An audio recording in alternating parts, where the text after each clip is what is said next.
మన ప్రభును రక్షకుడినైన యేసుక్రీస్తు నామంలో మీ అందరికీ శుభములు తెలియజేస్తున్నాను.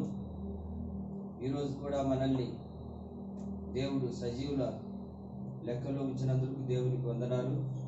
వీళ్ళారా మనము బైబిల్ ఒకసారి మన చేతిలో ఉన్న బైబిల్ని ఇలా ఎత్తి పట్టుకోనండి. చెప్పండి మీరందరూ కూడా, ఇదిగో నా బైబిల్, ఇదే నా ఆయుధం. మీరు కూడా చదవండి. హల్లెలూయా.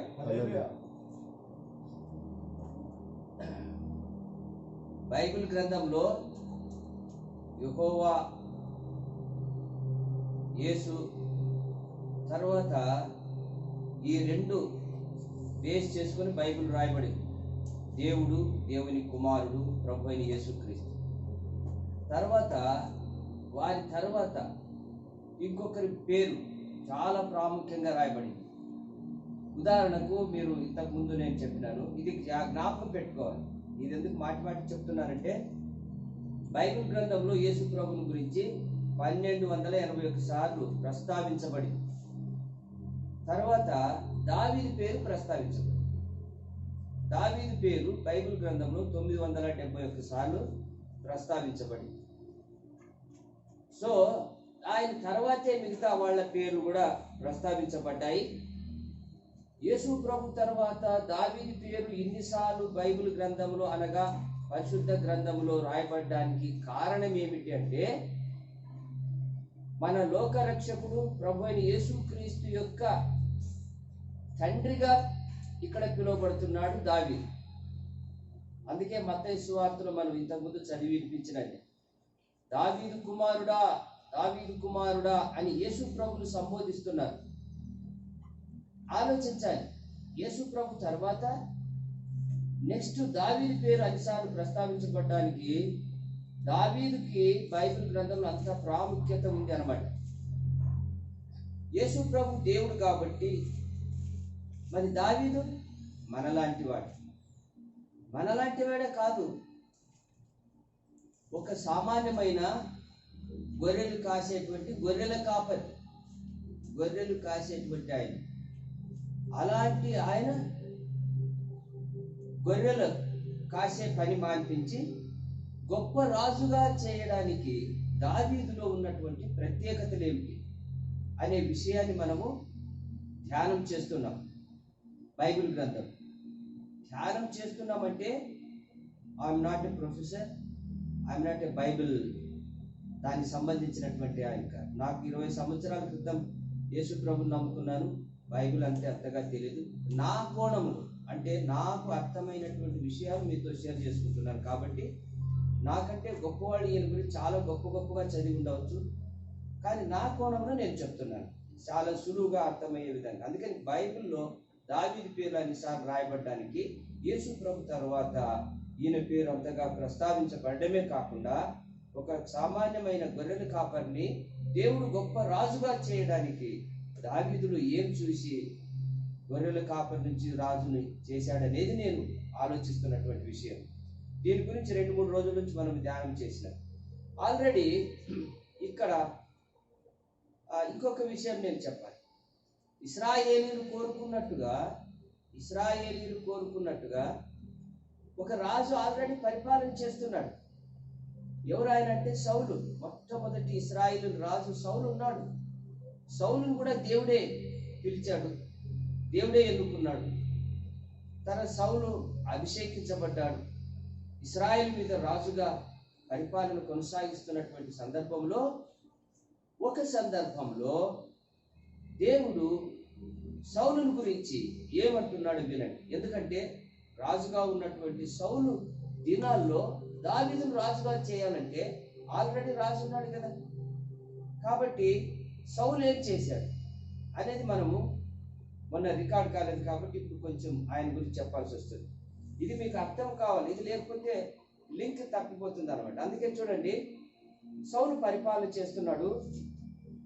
అప్పుడు సమూయేలు ప్రవక్తగా ఉన్నాడు, న్యాయాధిపతిగా ఉన్నాడు, యాజకుడిగా ఉంటున్నాడు. ఈ సమూయేలు దేవుడు చెప్పినట్లుగా మరి సౌలుతో ఒక మాట చెప్తాడు. ఏమనంటే 13వ అధ్యాయంలో 13వ వచనం నుంచి చదువుతున్నాను చూడండి. అందుకు సమూయేలు ఇట్లని, నీ దేవుడైన యెహోవా నీకిచ్చిన ఆజ్ఞను గైకొనక నీవు అవివేక పని చేసితివి. నీ రాజ్యమును ఇశ్రాయేలు మీద సదాకాలం స్థిరపరచుటకు యెహోవా తలచి ఉండెను. అయితే నీ రాజ్యము నిలువదు. యెహోవా తన చిత్తానుసారమైన మనస్సు గల ఒకని కనుగొని ఉన్నాడు. నీకు ఆజ్ఞాపించిన దాన్ని నీవు గైకొనకపోతివి గనుక యెహోవా తన జనుల మీద అతనిని అధిపతినిగా నియమించును. సౌలుతో సమూయేలు యాజకుడు ప్రవక్త అయినటువంటి ఆయన చెప్తున్నాడు. ఏమనంటే, అయ్యో సమూయేలు, సౌలు, దేవుని మాట, దేవుని ఆజ్ఞని నీవు గైకొనకపోయితివి.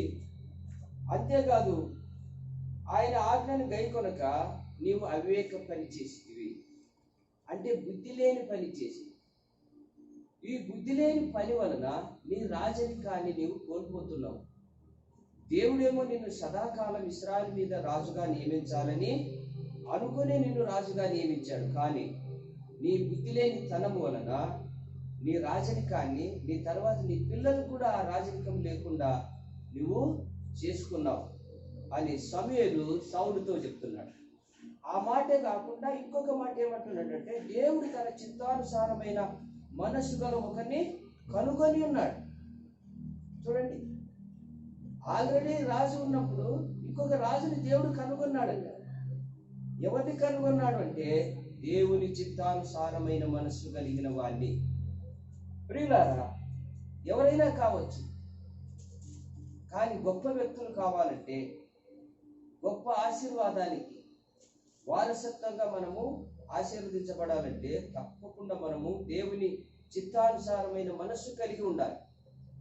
దేవుని చిత్తానుసారమైన మనస్సు కలిగి ఉండాలి అంటే దేవునికి ఇష్టమైనటువంటి పనులు చేస్తుండాలి.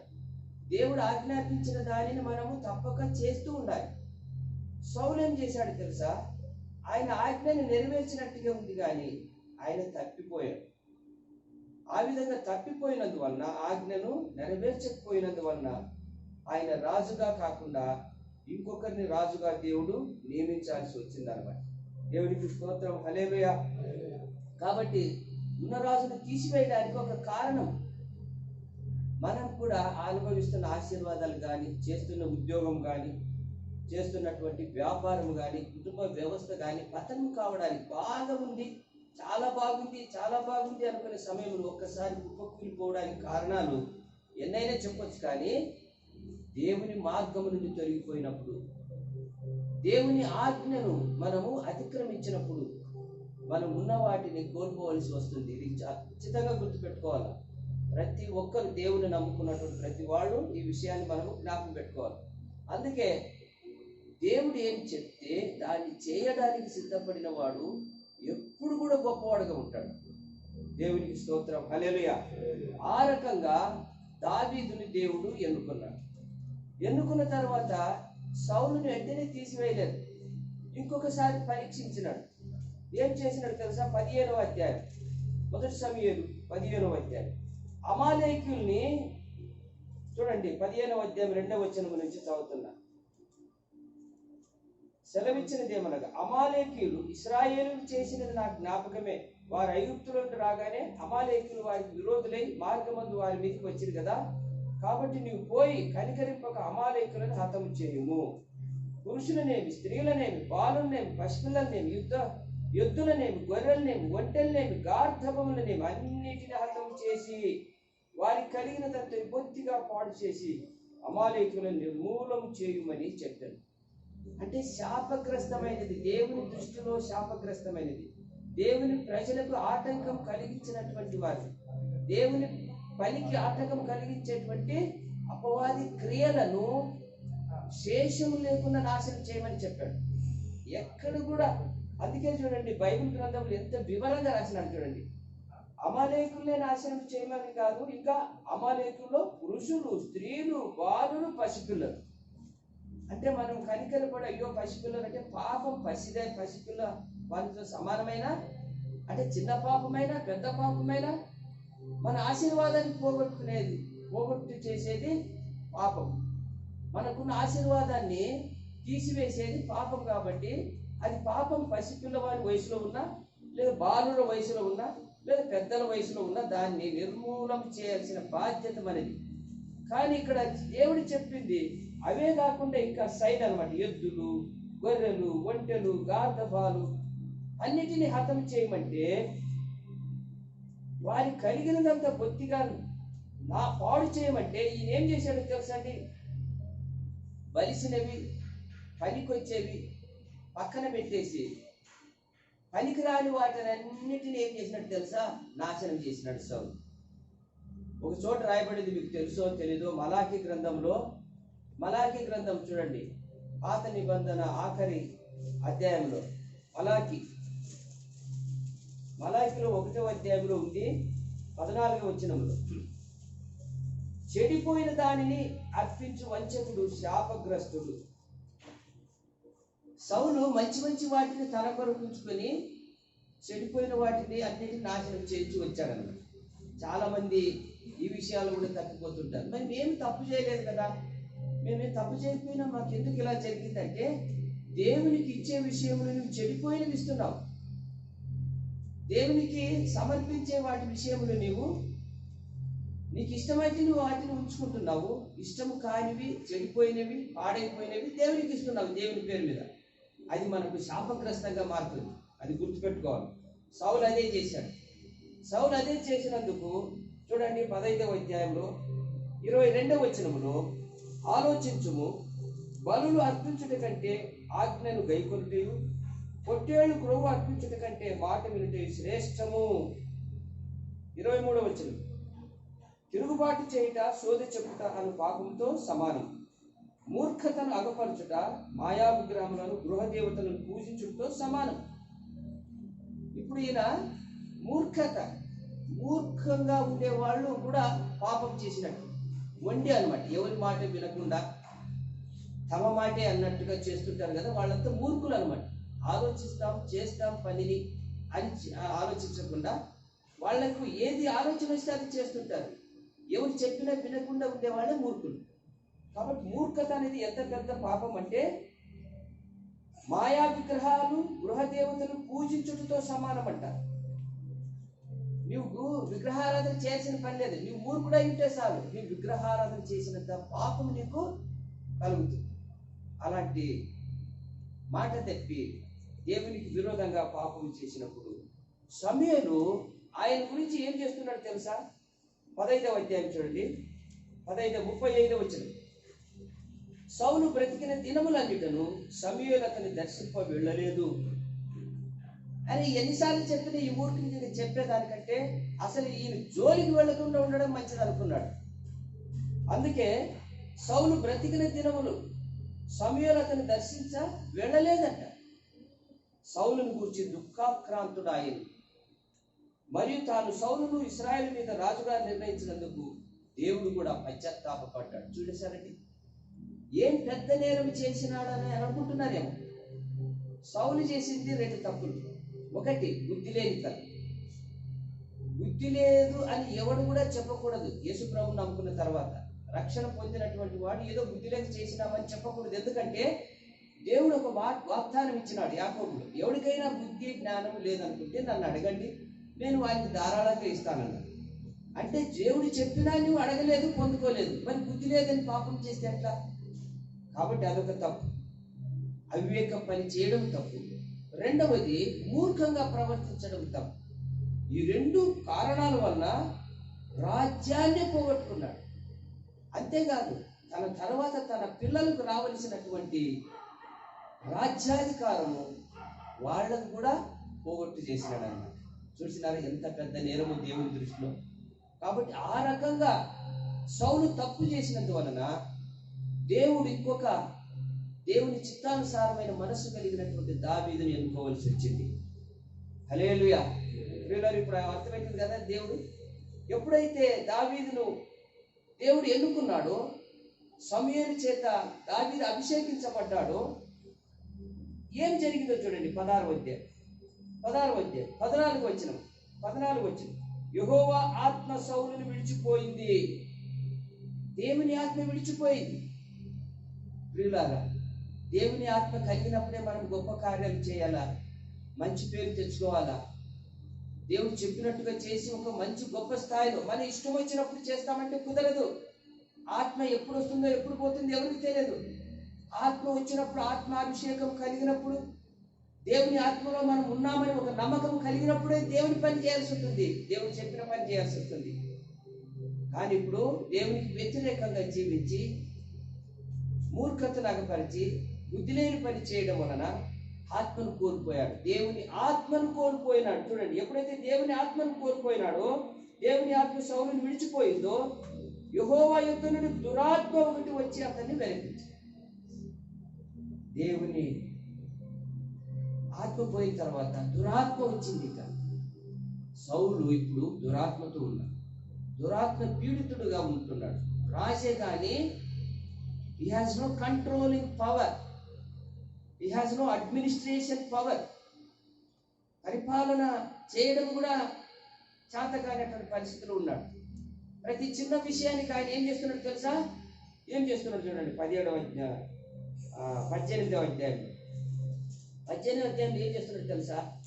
10వ వచనం, మరునాడు దేవుని యొద్ద నుండి దురాత్మ సౌలు మీదికి బలముగా వచ్చినందున అతడు ఇంటిలో ప్రవేశించి చుండగా దావీదు మునుపట్లాగా వీణ చేత పట్టుకుని వాయించాడు. ఒకప్పుడు సౌలు చేతిలో ఒక ఈట ఉండగా దావీదును పొడిచి గోడకు బిగించున్ననుకొని సౌలు ఆ ఈటను విసిరెను.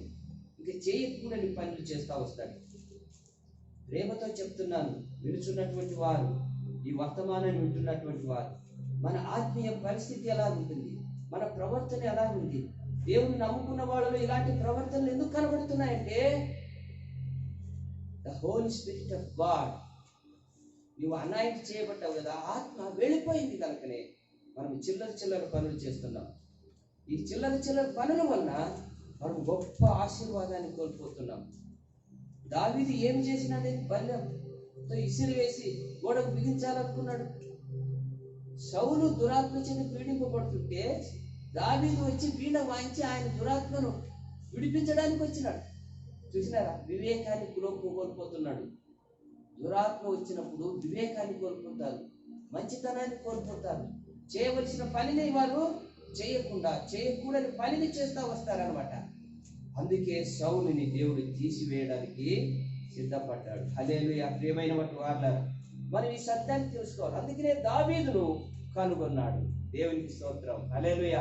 ఇప్పుడు దావీదు ఆయనలో ఉన్నటువంటి గుణాలు నిన్న మనం కొన్ని చదువుకున్నాం. ఈ రోజు కూడా ఇంకా చాలా ప్రాముఖ్యమైనటువంటిది. ఆయన సౌలు రాజుగా ఉన్నాడు, దావీదు రాజు ఎలా ఎట్లయితాడంటే, దావీదు రాజు కావడానికి ఉన్న సౌలు తీసివేయాలి. కారణాలు ఏంటి అంటే కారణాలు చెప్పినాడు. రాజుగా ఉన్నటువంటి ఆయన్ని దేవుడు ఎందుకు తీసివేయాల్సి వచ్చింది అనే కారణాన్ని నేను చెప్పినాను. ఈరోజు మనం వాటిని ధ్యానం చేస్తూ మన పరిస్థితులను కూడా బేరీజు వేసుకొని వాటి నుండి విడుదల పొంది దావీదులాగా దేవుని చిత్తానుసారమైన మనసు కలిగి మనము మన పిల్లలు ఆశీర్వదించబడదుము గాక. ఆమేన్. తలలు వంచండి, ప్రార్థన. ప్రేమగల తండ్రి, స్తోత్రం నాయన. ఎంతమంది సేవకులు నాయన, పుట్టగొడుగుల్లాగా, చీమల పుట్టల్లాగా సేవకులను వస్తున్నారు, కానీ ఎవరు నీ చిత్తానుసారమైన మనసు కలిగి సేవ చేస్తున్నారు మాకు తెలియదు నాయన. మా మట్టుకు మమ్మల్ని సౌలులాగా ఉండకుండా ఉన్న ఆత్మను పోగొట్టుకుంటున్నారు. దినదినము నీ ఆత్మ చేత అభిషేకించబడినట్టు, దినదినము నూతన కార్యాలు నీ కొరకు చేయగలిగినట్టు, నీ పనిని తుదముట్టించడానికి మాకు సహాయం చేయగలరు. వినుచున్న వారి వాక్యం ద్వారా రక్షణ పొందినట్టు సహాయం చేయగలరు. యేసుక్రీస్తు నామములో ప్రార్థన చేస్తున్నాను తండ్రి. ఆమేన్.